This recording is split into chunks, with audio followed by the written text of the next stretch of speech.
This is the Working Writer Podcast, episode 58. Hey, welcome to the Working Writer Podcast. Now, you need to put down the cheeseburger and get ready to write because this is going to be a good one. Today, we're talking to historical author Ray Boomhower. So pay attention, for there will be a pop quiz at the end. Just giving you that warning right now. I, as always, am your historical host, Brad Staggs, and in the other screen there, of course, that's producer Dave Bonnell. How's it going, Dave? Oh, it's not bad, but you kind of ruined my whole thing. I was actually writing a review for a cheeseburger, and that's what I was kind of tasting it to like get the feel of it. But now I'm just going to have to just wing it. You have to put it down. You have to lie in. What was it? One from Paradise, though. That's the important question. It was. We don't have that. We don't have. Really? No, we don't. I haven't seen any of those cheeseburger in Paradise chains out here. Mm-hmm. And so we lack that. We have okay burgers. You know what we really lack though, and I'm gonna throw it out there, and you can tell me I'm wrong. California, your pizza sucks. Yes. It sucks. Yes. Say it. I really want to mail you some Pizza King. I miss Pizza King, and when I last year I got to go to Chicago.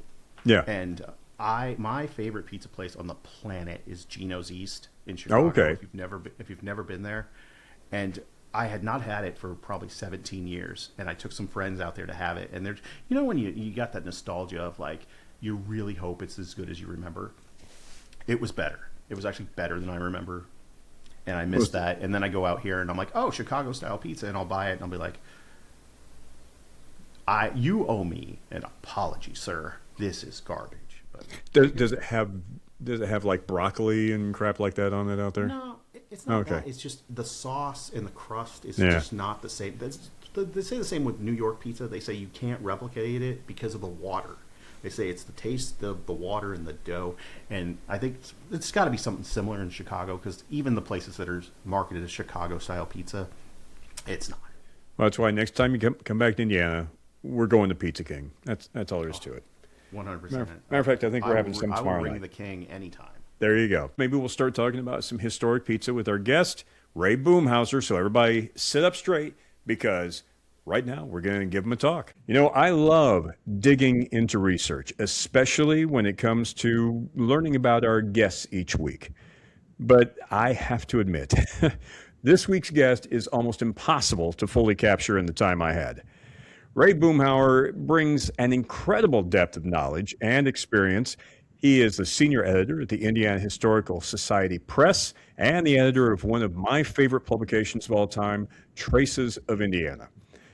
He's also the author of a whole series of books exploring the lives of American journalists, so that hits close to home for me. If you're interested in writing biographies or uncovering the stories behind historical events, you want to start taking notes right now. Ladies and gentlemen, please welcome to the show, Ray Boomhower. Brad, great to be with you. Oh, fantastic. Did I get anything wrong? Are we okay? We're okay. Okay. I love it when my research comes up right here. I've been looking so forward to speaking with you because, as some people know, producer Dave and I started the Muscatatuck Urban Training Center Museum back in 2010. And so historical research, especially for journalists and on the military side, has been something I've been doing for my entire Army career and long before that. So getting into the publication side of history is something I cannot wait to get into with you. But the first question I have for you, sir, most important question of the day. I always start off with the most important one. As a historical researcher, if you could slip into the outfit of anybody of any historical time that you have researched, who would it be? I would love to be a fly in the wall in Robert Kennedy's 1968 presidential campaign. Oh, during the entire campaign stop. The first state that he ran in was a Democratic presidential primary in Indiana. I'd love to follow along and see what it was like for this very long shot try to win the nomination that year. And just the almost Beatle-like atmosphere of that campaign. I mean, he was just mobbed at every campaign appearance. He finished his day after shaking thousands of hands. His hands were raw and bloody from fingernails scratching him. Wow. And it was just a Herculean effort by himself. He put everything into that campaign. I would have loved to have been there with him. I know I have my opinion, but do you think, in your learned opinion, that if he had lived, he would have taken the nomination?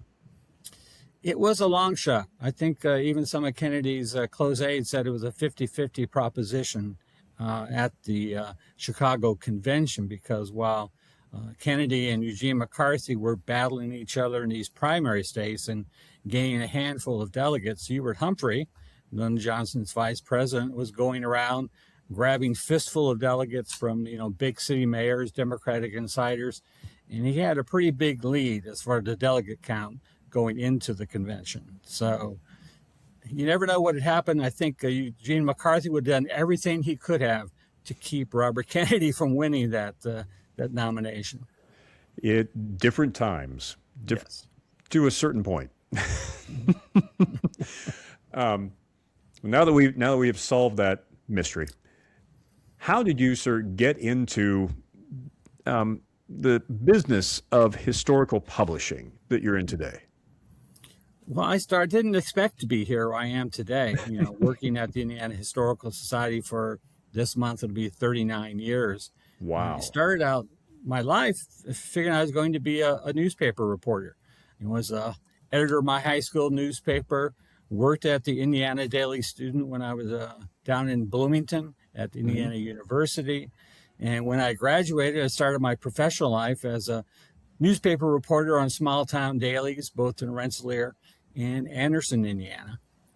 And if you're going to be a writer or even a historian or any kind of researcher, that is just great experience for anyone who wants to do any kind of writing, because you do a little bit of everything when you work on those small town daily newspapers.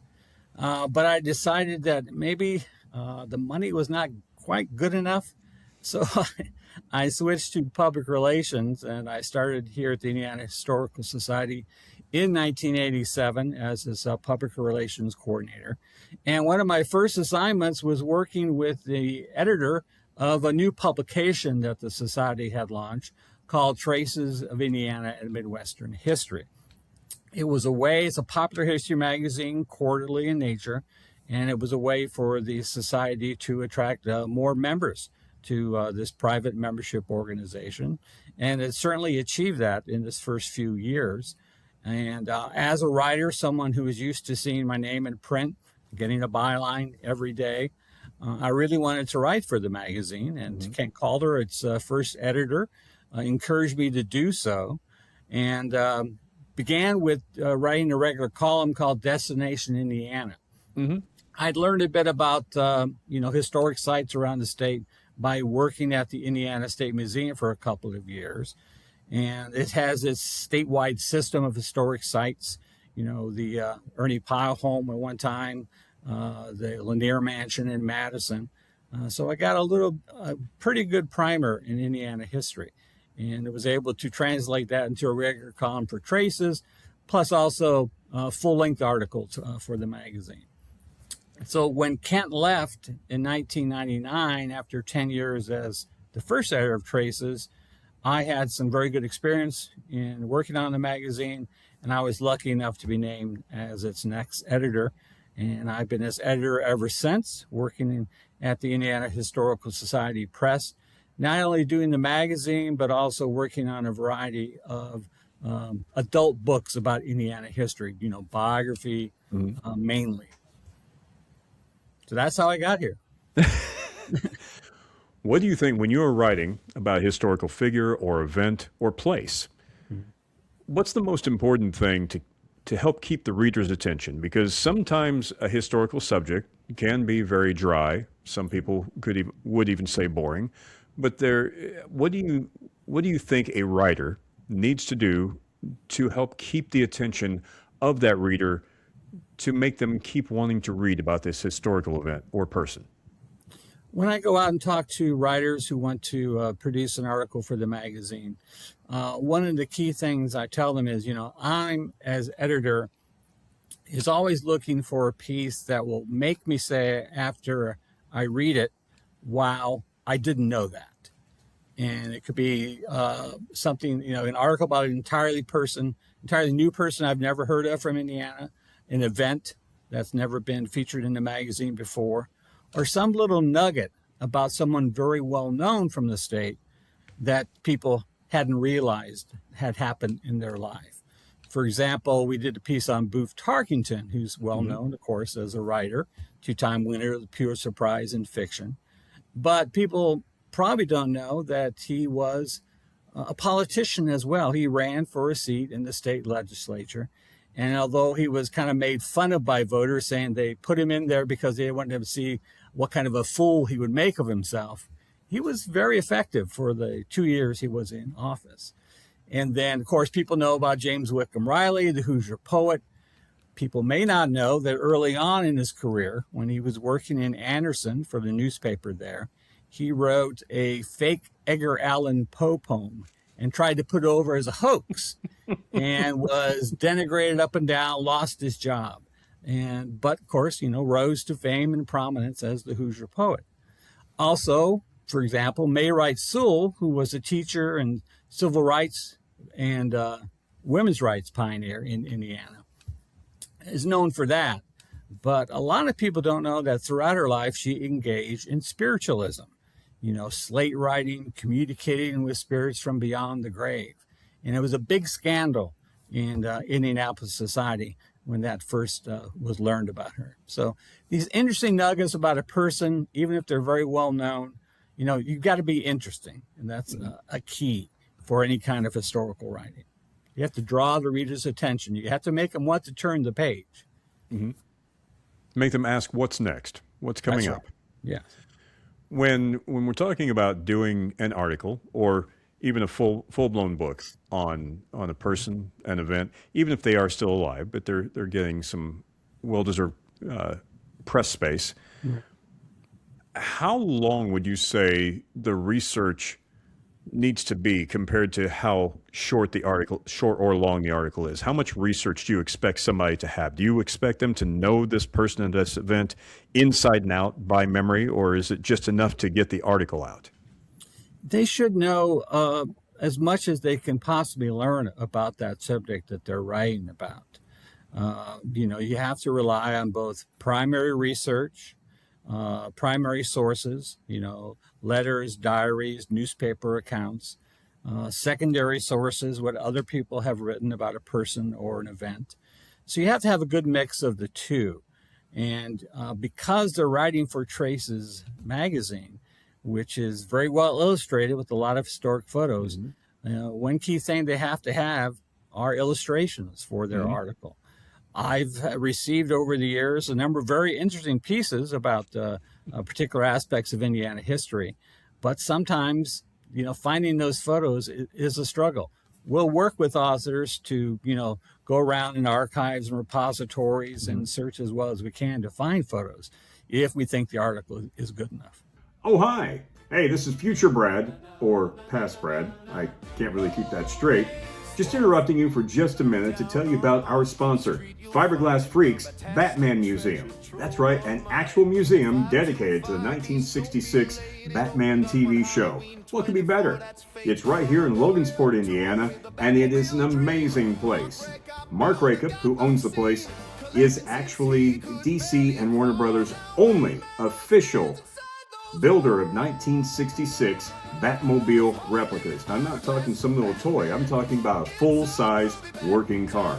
And you can go to the museum and see some of those right now. Plus all the toys from when you were a kid, everything dealing with Batman, especially the 1966 show. Go on in there, and if you go in there and tell them that the Working Writer Podcast sent you, you get $2 off your admission right now.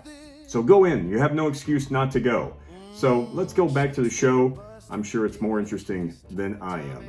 So watch the podcast and then get to writing. When you're talking about doing illustrations, obviously some things don't have their own inherent illustrations, depending on the article. Do you help them find possibly an artist to do the illustrations with them, or is this all on the author to do everything for it?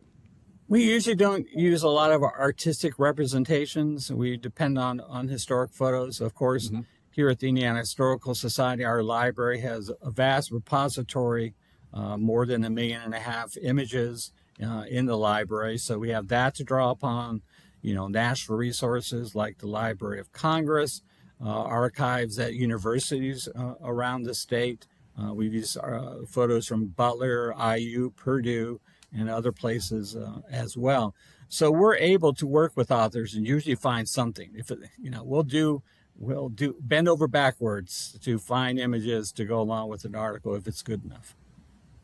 Do you still work on word count, or does it depend on the subject? Do you try to do a word count on your articles? We do. We advise our authors that we're looking at articles anywhere from 2,500 to 4,000 words in length. That's a general guideline. We've run shorter pieces, special departments that are maybe 2 to 4 pages.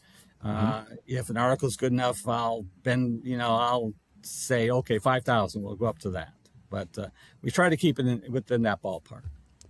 So when somebody wants to do an article for Traces, do they send you an outline or an idea, or do they send you the full-blown article before you can actually approve going ahead with it? Some writers email me and say, I have an idea for an article, and they'll briefly explain what it is. Others send the full-length piece, and that's fine with me. Either way, we'll work with them to develop the idea. Maybe they don't want to go ahead and take all this time to write, to do the research and all the effort behind writing an article. And we want to make sure maybe, we've covered this person or this event in the magazine in the past. So they check in with me, and I can tell them, that, yeah, this is something I think you should develop. And other just, send me the article and count on good luck, I guess.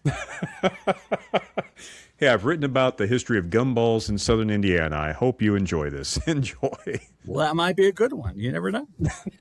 I'm gonna be writing that as soon as we get off of here. I'll find some good historical photos of gumballs in southern Indiana. I think release gumball machines. Yeah, that'd be good. Now, see, that's a little too niche for me. I'm going to stick it with gumballs. Stick with gumballs. Okay. We'll just stick with that. Now, when you've written several full-length books, as we said earlier, and I love that the title escapes me, but you have one about a military journalist. Excuse me. A couple of war correspondents, yes. Right. I kind of specialize in outside of Ernie Pyle, because of course we know who he is. Yeah. Do you start your books with an outline, or after you're doing your research, do you know where you're going from beginning to end? Well, one of the aspects that's a little different for me is when I got up to book number 18, I was finally able to secure an agent. So, yes, ladies and gentlemen, he said 18. Let me just, 18, kids, that's books, actual books. I finally drew the attention of an agent. So you can publish books without an agent, but I finally got one. And these days, if you're trying to pursue a project with a publisher, if you're writing a nonfiction book, they don't want to see the whole manuscript, first of all. You put together a proposal. So it's a key outline of what the book's going to be. There's the elevator pitch, to draw the editor's attention. There's an extensive background about the subject. And usually I have to put together a chapter outline. So I got to put together what's going to be in each chapter. Now that might change as you do the research. You also have to put together at least one chapter, maybe a couple chapters, to show your writing style. So often you're doing research and writing as you're working on the proposal. So the research, sometimes will take you out of town. You have to spend a little bit of your own money if you don't have a contract yet. All this goes into the proposal with you're counting on luck that you attract the attention of a publisher with this proposal. Now, it's for those who are listening who are trying to, and I know there are many of you who have said that you're trying to find an agent for what you're writing, and you haven't really published yet. Please pay attention to what Ray said. It took him 18 books before he got an agent, and this is somebody who knows what he's doing. These are not little fluffy books. These are great books, Okay. but 18 of them before an agent would give him the time. So please don't think that you're going to go out there without a book to your name and grab an agent. These things take time. They do, and even with an agent, attracting the attention of a New York publisher these days, one of the big five publishing firms, is very difficult. Particularly if you have no track record, if you have no sales to show them, it's very hard to do. And I haven't been able to do that yet. And luckily, I've been able to find other publishers that are willing to take on these projects from, like the Indiana Historical Society Press here, Indiana academic publishers like Indiana University Press, University of New Mexico Press, regional national publishers like the History Press, which is part of Arcadia Publishing. So there are ways to get your book out there without drawing the attention of the big New York editors. Now, I know we haven't discussed this question, but I know at the Indiana Historical Museum, there is a gift shop that I love the gift shop with a lot of books, as well there should be. If somebody self-publishes, does it become that much harder to get into places like the Historical Society gift shop and other stores? Or do they just bring those things to you and say, can we get this into the gift shop? I believe the gift shop does take some self-published books. I don't know if we do take self-published books for our annual author fair. I'm not sure what the policy is about that. But I think a lot of authors who've self-published books try to pitch our history market to try to get their books on the shelves there. But that's another perk of being published by the Indiana Historical Society Press, in that we have our own store to market your books that are published through our brand. And let me say, I've bought many things at that store. It's a wonderful store. Excuse me. A lot of great Indiana products are available. When writers do write to you saying, hey, I would like to get into traces, I would like to do an article for you, what is the most common mistake that you have seen coming from younger or maybe even first-time writers that really should be corrected? The most common mistake is not reading the magazine ahead of time, not consulting the author guidelines we have on the Indiana Historical Society website, and maybe taking a look at our title, Traces of Indiana and Midwestern History, and thinking, well, it's not Indiana related, but it's nearby. It's in the Midwest. Well, I'll sneak it in. I remember when we came up with the original title, we had a Name the Magazine contest back in 1989. And I think there were 4 people who came up with Traces. And they added of Indiana and Midwestern History because the thought back then was, well, eventually we're going to run out of stories to do about Indiana. This will give the editor a way to, broaden the pool of writers. But that's never happened. We've always been able to have a specific Indiana focus for all the articles that we use in the magazine. So I often get articles that have no connection to Indiana. And that's just an automatic, sorry, I can recommend other places where this could be placed, but it's just not right for us. What do you think? You've been in this business for all these years now, since the 1980s. What do you think it really takes to be a successful writer in the history milieu, if you will, of history books and articles? Perseverance. And my number one piece of advice often is, don't quit your day job. Because I can say, I've published 20 books, written a number of articles for Traces and other publications. And I think I estimated once that with all the earnings, not taking into consideration everything I've spent on travel and accommodations and meals and all that, that I probably could have enough to buy a pretty good used car. And that's about it. So, I need my day job to support myself and my wife. And Well, our you're dog. lucky. Your day job is actually in the publishing. In the publishing, Yeah. yes. So I'm very lucky in that regard. Oh, that's good. In your time, I love asking this question of people who've been in the business for a while, and I've asked this of Dave Barry. I've asked this of some folks who have been in, especially the journalism business, for quite a while. What is the one thing that really stands out in your mind that has changed in the industry since you got in, and has it made it better or worse since you began your career?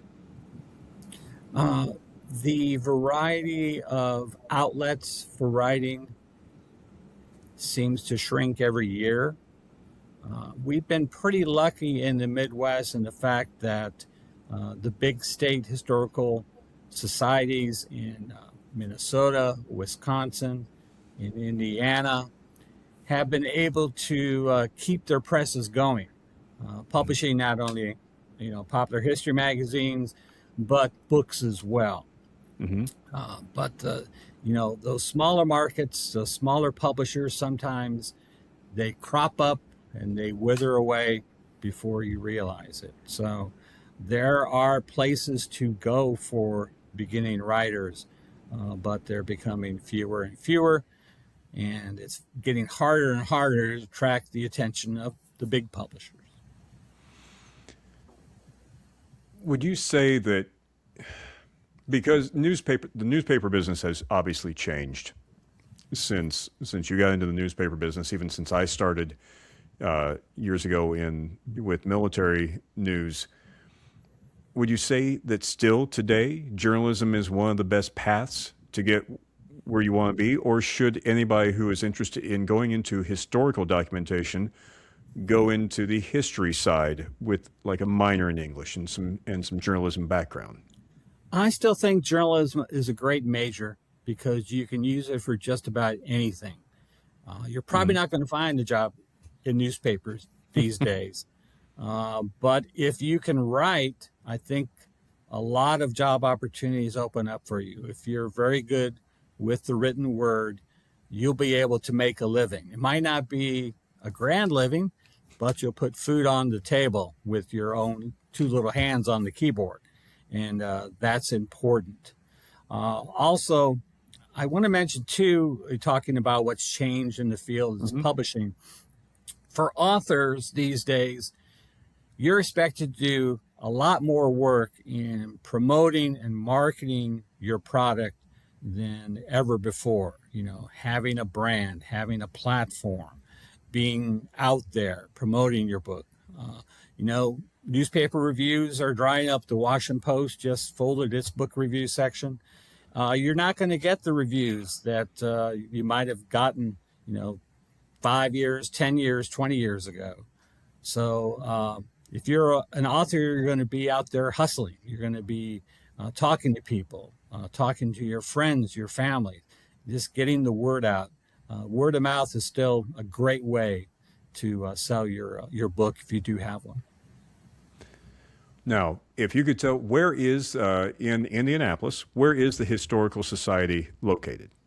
We're at 450 West Ohio Street, right on the canal downtown, across the street from White River State Park, down the canal from the Otto George Museum and the Indiana State Museum. So it's kind of a nice little museum row here on the downtown canal in Indianapolis.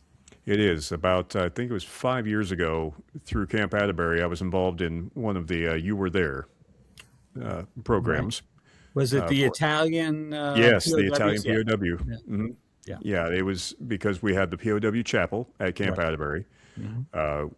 They came to me and we got that going and met a lot of fantastic. That's why I love to tell people is when we're talking about writing isn't just writing an article or even Right. writing a book. There's writing for this. You were there Were there.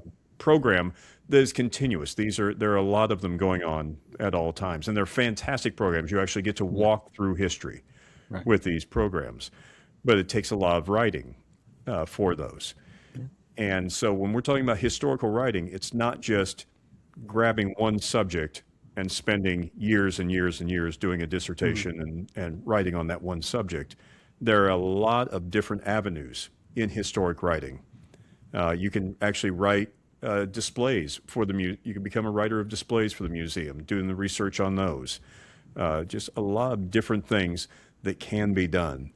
And that's what I love about true historical writing. It's never finished. Yeah. And, people love doing research in history.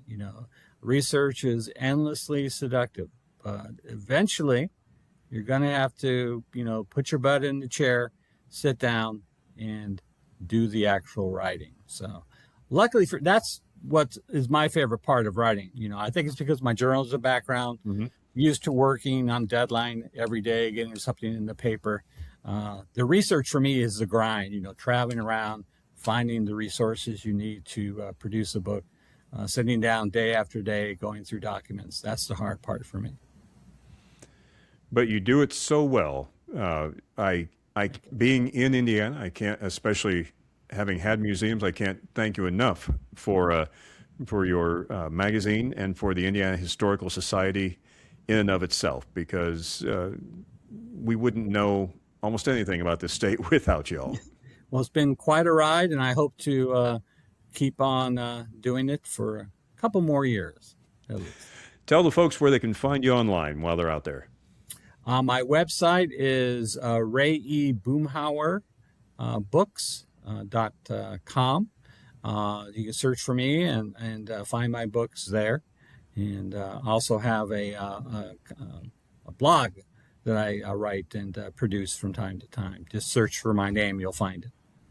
Fantastic. Sir, I cannot thank you enough for coming on and talking to us with all the great advice, especially for the young writers, the beginning writers in the historical field. I hope they don't become discouraged. It's a very promising field out there if you can keep it up and keep your composure. Thank you very much. Have a great day now.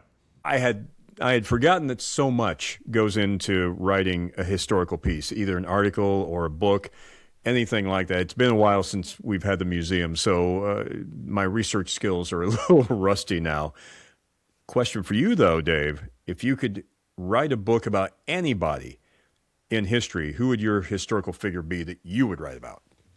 Does this have to be an Indiana person or anybody? Nope, anybody. Well, I'm going to go with Indiana anyway, just because I think it'd be an interesting thing. And now I'm cheating. I can't do a single person. I want to do okay. Person, event. I want to do stars and impactful people from the Hoosier State. Okay. Because I have so many conversations with people that lead me to being like, oh yeah, by the way, they're from Indiana. Like this past week, the premiere of Michael, the biopic on Michael Jackson just came out. Where's Michael Jackson from? Gary, Indiana. Yep. Exactly. And there's a lot of people that you wouldn't even think about that Indiana has a long history and long heritage in the entertainment industry that people don't realize because they don't stay here. Right. But we'll have people who's like, oh yeah, he's from Indiana, or yeah, they're from Indiana, like bands and just different things along those lines. Another one I like to throw out there, the boyhood years of Charles Manson was in Terre Haute, Indiana. Yes, they were. Where did Mike Tyson go to prison? In Indiana. So I think just the historical context is what I would like to do as far as showing people that we aren't just a flyover state. David Lee Roth, Indiana.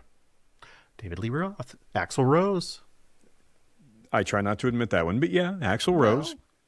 Friend of the podcast, Katie O'Brien, great actress. Oh, I thought you were going to say Axl Rose was a friend of the podcast. I'm like, is he now? No, I'm pretty sure Axl Rose would never be a friend of the podcast.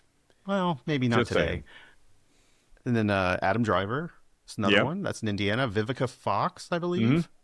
So quite a few people that you see out there, and you're like, look at that. Indiana born, Indiana bred. But I was very interested in to throw it back at you. Mm-hmm. Who would you write about? Dick the Bruiser. Dick the Bruiser. I want a full book. I want a full biography on wrestling legend Dick the Bruiser. For kids out there, this was back when wrestling, I'm not going to say the word real, but it was definitely, it could get you hurt a lot more. And it wasn't the aerial combat it is now. It was, and Dick the Bruiser, look him up, kids. He was a linebacker for the Green Bay Packers at a time when, in the 50s, when you could really get hurt. And football players made very little money, and he started wrestling just to, make more money on the side. But the man had no neck, and he was a fire hydrant. And I saw him wrestle many times. And he was from Peru, Indiana, and I would love to do a biography on him. From everything I see, that man is actually from Reno, Nevada. Yes, yes. Unless he was wrestling in Indiana, and then he'd get booed if he used Reno, Nevada. Yeah, I saw something about that where he was like, he was in the wrong location. It was like, from Reno, Nevada. I was like, no, he's from Peru, Indiana. You know who else from the wrestling world? Bobby Heenan. Bobby Heenan. And actually, this is one that people don't know. Terry and Dory Funk are from Hammond, Indiana. Mm-hmm. So, like, no, they're from Texas. What are you talking about? They say they're from Texas. They were born in Hammond, Indiana, because their father wrestled for IU. Yep. And he had won the Indiana State Championship in wrestling several times. The Ultimate Warrior from Fountain County, Indiana. Oh yeah, there's so many. We have just so many that we forget about. Local, if you're going like modern, Ruby Riott or Ruby Soho. She is from, I believe, Lafayette or South Bend, one of those areas. Mm-hmm. So yeah, tons of people from the Hoosier State making their name in not just sports but entertainment or sports entertainment. That's right. All of these together. I want to thank Ray Boomhower for spending time with us today because it was educational and it was a fantastic talk. I hope everybody was writing down. Here's your pop quiz. What's Ray Boomhower's nickname? No, it wasn't in the episode. Just make one up. Just have fun with it. So, in the meantime, write to us here at workingwriterpodcast@gmail.com or just leave a comment wherever you're watching or listening to this. Give us a rating, hit the like button, subscribe, all that stuff that they say that really makes it worthwhile because we love doing this. But until next week, make the most of your time and keep writing. Remember, writing is more than just a job, it's a passion. Pay your bills, but follow your passion. In the meantime, get to writing.